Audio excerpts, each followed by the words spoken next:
আমাদের মায়ের দিকে তাকালে সত্যি অবাক হয়ে যাই। রাত যখন গভীর নিস্তব্ধতায় ডেকে যায়, ঘড়ির কাঁটা যখন 2টা ছুঁই, তখন আমরা সবাই ঘুমের দেশে থাকলেও আমাদের মাকে উঠে যেতে হয় সাহরি তৈরি করার জন্য। তার হাঁটার স্টাইলটা দেখলেও আল্লাহি চোখের পানি চলে আসে। তিনি পা টিপে টিপে হাঁটেন যেন কারো ঘুমে বিন্দুমাত্র সমস্যা না হয়। অন্ধকার রান্না করে একাকী আলো জেলে আমাদের সবার জন্য সাহরি তৈরি করে নিজের আরামের ঘুম হারাম করে, কেবল সন্তানরা যেন না খেয়ে রোজা না রাখে এই স্বার্থে। আমরা আসলে এগুলো কখনোই বুঝি না, তো একটু ভেবেও দেখি না কতটা কষ্ট করে যাচ্ছেন মা নামক অদ্ভুত মানুষটি।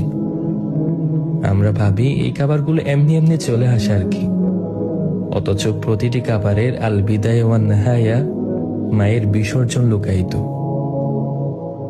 এজন্যই হয়তো হাদিসে মায়ের সম্মানের কথা 3বার উল্লেখ করেছেন।